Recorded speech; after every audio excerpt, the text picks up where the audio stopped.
All right, so today I've got a pretty awesome video, which is going to be a free deliverability training for e-commerce brands. So I'm going to be covering everything you need to know to make sure you optimize your emails so they land in the primary inbox folder as often as possible.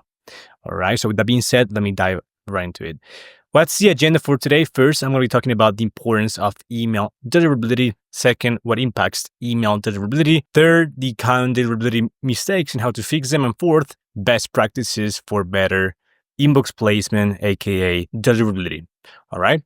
So first things first, the importance of email deliverability. Now, what is email deliverability? Deliverability refers to whether your emails actually land in inboxes, right? Not just whether they are delivered. Many brands assume that because an email doesn't bounce, it was successfully received, which is nonsense. But because emails can still end up in spam folder, meaning they never get seen. Key metric here, your deliverability rate is the percentage of emails that successfully land in an inbox, not spam, right? Example, if you send 10,000 emails and 8,500 reach inboxes, while 1,500 get filtered as spam, your deliverability rate is 85%, all right? And this is, by the way, Clock Apps, which is an app we actually use all the time to measure what the sender reputation is, whether the deliverability is on point for the brand or not, right? Now, why deliverability matters? More inbox placement equals more sales. If your emails don't reach customers, they cannot convert, obviously.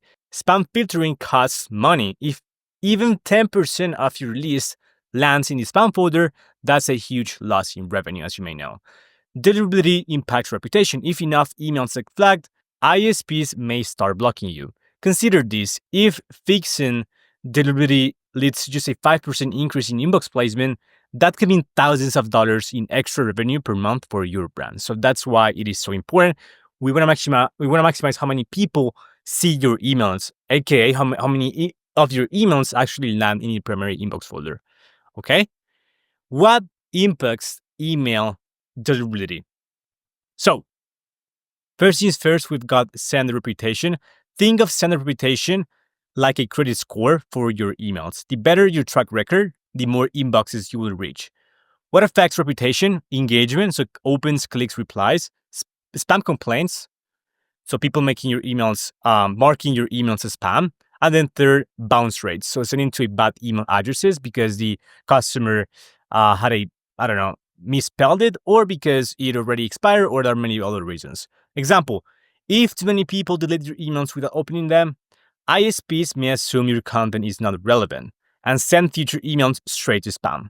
So make sure to regularly clean your email list to remove inactive or fake emails, and two, focus on high quality content that keeps engagement high. I'm going to cover these two later in more detail, because this is very, very important. So second thing that affects deliverability is authentication technical setup. ISPs, so Gmail, Outlook, Yahoo, want to verify that you're a real sender. Without proper authentication, your emails look suspicious. So key authentication protocols, SPF, confirms your emails are sent from an approved server. DKIM, or whatever you want to pronounce it, adds a digital signature to prove your email wasn't tampered with. And then DMARC tells ISPs what to do with unauthenticated emails. All right. And there are plenty of tutorials online. For example, this one by MX Toolbox, which is kind of the authentication tool we use to see whether these have been set up correctly or not. So feel free to just look on the internet. There are plenty of tutorials. So set up all three protocols to prevent email spoofing. Use tools like MX Toolbox, as I mentioned before, to check and improve your sender credibility. Now, next we've got the third the third pillar that actually affects your email deliverability, which is setting up a dedicated custom sending domain. Most brands send emails from a generic ESP domain. For example, your brand at klaviyomail.com. This hurts trust and deliverability because you're sharing a sending domain with other brands. So why a dedicated branded domain or custom sending domain is important? Because it gives you full control over your send reputation. Instead of relying on ESPs, reduces the chance of getting flagged as spam since you're not sharing with others. And third, allows you to fully authenticate your emails with SPF, DKIM, and DMARC. So make sure to set up a custom sending domain with your ESP, which is in most cases Klaviyo, but it's very easy to actually make it a breeze. And it's going to be must-have in 2025 and moving forward as well. So make sure you set this up correctly. Next, fourth, the big question that actually also affects deliverability, which is domain versus subdomain. Which one should you use? What's the difference? So root domain is brand.com. So I don't know, Nike.com, right? And then subdomain is email at .nike.com, which is used for email sending, for instance. Which one is better for email? Using a subdomain, so email.nike.com, allows you to separate marketing emails from transaction emails, like, hey, like a order confirmation, right? This keeps your domain reputation clean, your main domain reputation clean, and reduces the risk of all emails getting flagged as spam. So a store using brand.com for its website and support emails, but email.brand.com for marketing campaigns prevents inbox placement issues for the most part. So make sure you do this. Fifth, we've got engagement and content quality.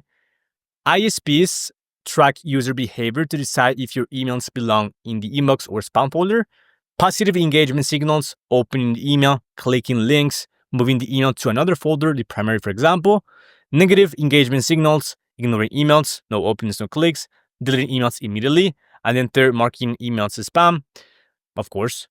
So quick tip here, test plain text emails versus design like graphic-based emails.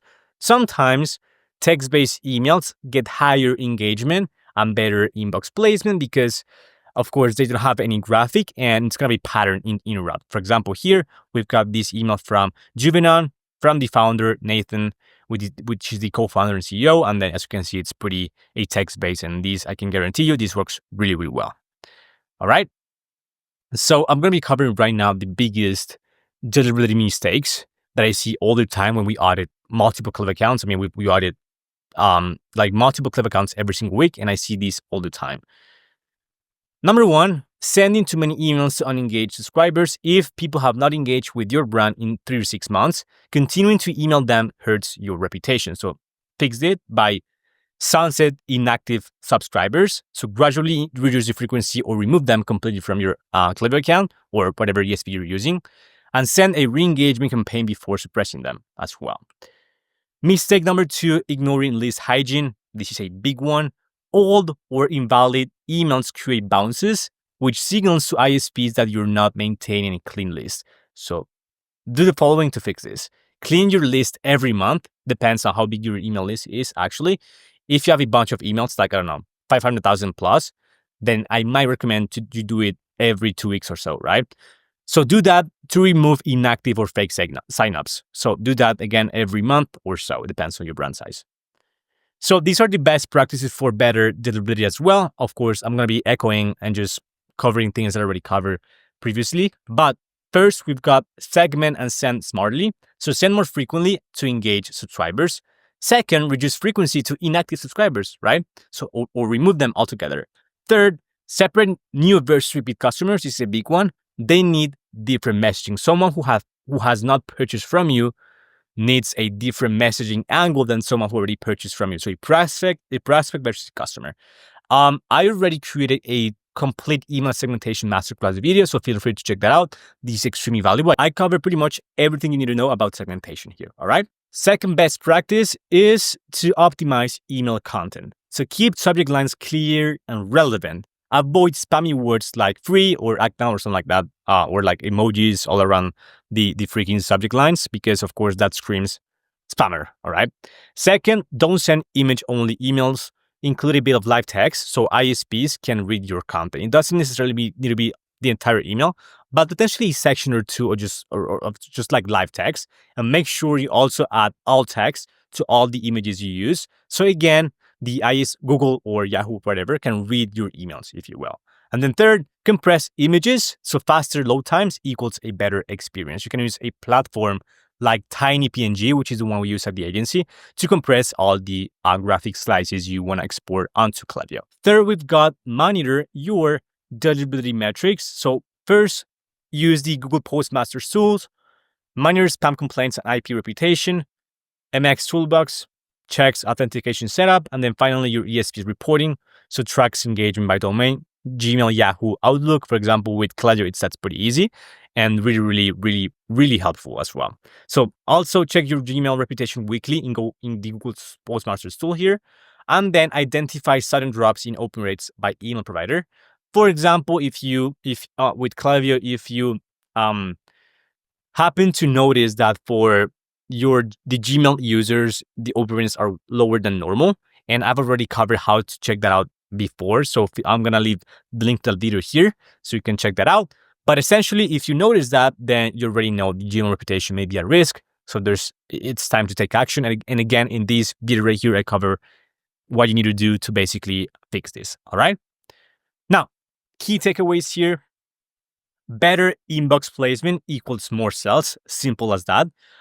Fix deliverability before optimizing design or copy. This is a big one. If emails are not seen, nothing else matters pretty much. And this is extremely important, because if you spend a bunch of time and resources and money, etc., creating amazing emails and strategy, but they just land in the spam folder all the time, what's the point? You're just wasting time and money, right? So make sure that your send reputation, inbox placement is on point before optimizing design, copy, strategy, and so on. Okay. Finally, monitor, test, and adapt. Email algorithms constantly change, so make sure you stay on top of it, and make sure you adapt your strategy, adapt your delivery strategy and your content as well. So more email inboxes, highest ROI, of course, higher ROI, sorry. So don't leave money on the table.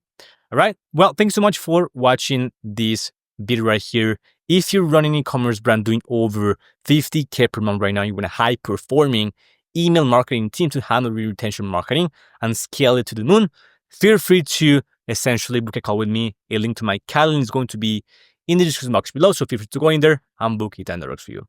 So yeah, with that being said, thank you so much for watching, and I'll see you in the next one. Bye-bye.